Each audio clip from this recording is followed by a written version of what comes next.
Halo semuanya, untuk materi training kita hari ini, kita akan fokus ke satu skill penting yaitu buat cara kerja kita di rumah konsul, yaitu self-regulated collaboration. Ini adalah kemampuan mengatur diri saat kita bekerja bersama. Kenapa kita harus bahas ini? Karena tugas kita itu sifatnya kolaboratif, serba online, dan harus cepat. Kalau regulasi diri kita tidak kuat, maka kerja tim kita bisa jadi kacau. Why? Ada beberapa masalah yang kita alami, yaitu dari banyak meeting yang tertunda, jadwal timnya sering bentrok, chat lama dibalas, jadinya ada miskomunikasi, dan yang terakhir adanya keputusan yang tidak jelas atau keputusannya berubah. Nah, masalah ini itu bukan karena siapa yang salah, tapi karena aturan kerja dan cara mengatur diri kita yang belum seragam. Makanya, training hari ini akan fokus ke hal-hal praktis yang bisa kita lakukan bareng. Apa sih self-regulated collaboration itu? Nah, self-regulated collaboration itu merupakan kemampuan untuk mengatur waktu, fokus, emosi, komunikasi, dan bagaimana penggunaan tools dan cara kita mengambil sebuah keputusan.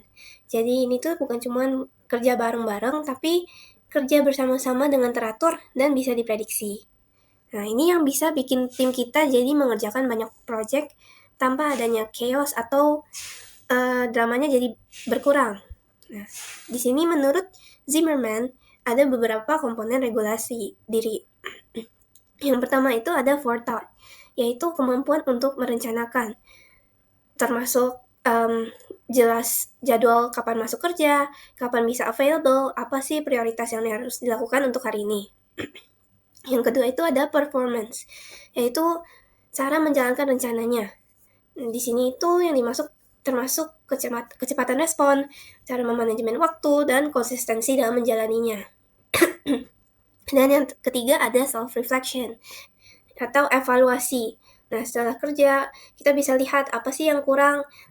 Misalkan kita ada telat untuk meeting nggak? Apakah jadwalnya kacau? Apakah kita sulit sinkron dengan tim atau ada miskomunikasi? Nah, dari 3 komponen ini bisa kelihatan banget dalam keseharian kerja kita. Nah, dampaknya buat kita apa nih kalau misalkan kita semua bisa atur diri lebih baik? Nah, dampaknya jadinya tim kita flow-nya jadi lebih lancar, meeting-nya jadi lebih efisien, nggak buang-buang waktu, dan kita bisa mengeksekusi tugas lebih teratur dan bisa diprediksi. Selain itu juga miskomunikasi juga berkurang dan keputusan nggak hilang cuman di chat aja. Jadi kerjanya jadi lebih profesional dan lebih ringan. Kemudian di sini ada framework SINK, SYNC. Nah, ini tuh buat ngechecklist perilaku kerja harian kita. Nah, yang S itu set your schedule. Jadi kita mulai dari hal yang paling dasar dengan menentukan jadwal kerja yang jelas. Nah, training ini akan melatih teman-teman untuk bikin jadwal mingguan atau jadwal harian. Jadi bisa menetapkan waktu kapan available, kapan unavailable, dan membuat prioritas tugas. Tujuannya agar tim bisa berkoordinasi tanpa harus nunggu lama atau mengecek status masing-masing. Kemudian I, inform your team. Artinya itu berkomunikasi secara proaktif. Perilaku yang bisa kita latih di sini yaitu mengupdate status kerja kita, misalkan lagi on progress atau lagi butuh waktu tambahan. Kita juga bisa kasih kabar kalau misalkan ada hambatan, biar tidak ada miskomunikasi, kabarin kalau misalkan kita akan off atau ingin break. Nah, ini jadi bisa mencegah kebingungan dan mempercepat keputusan. Berikutnya itu N. Di sini kita notes decisions clearly. Maksudnya itu kita ngelatih cara mencatat keputusan dengan cara yang rapi dan konsisten. Nah, di rumah konsul itu keputusan kita harus ditulis dan ditempatkan di kanal yang jelas.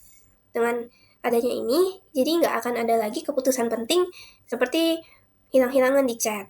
Nah, ini jadi dapat meningkatkan kecepatan dalam eksekusi. Dan yang terakhir itu K, keep commitments, menjaga komitmen. Ini tuh merupakan soal disiplin kerja yang bisa membangun kepercayaan. Nah, apa sih yang kita latih di sini? Kita harus mengikuti stick to the deadline dan konsisten dengan jadwal yang udah kita susun, jangan sampai molor, responnya tepat waktu, dan menepati apa yang sudah disepakati. Nah, kalau komitmennya ditepati, maka trust bakal otomatis jadi naik. Kemudian, Yang terakhir, intinya kolaborasi yang kuat itu dimulai dari regulasi diri yang baik. Nah, training ini membantu kita bukan cuma buat menambah beban, tapi buat bikin kerja kita jadi lebih efisien, lebih ringan, dan lebih profesional.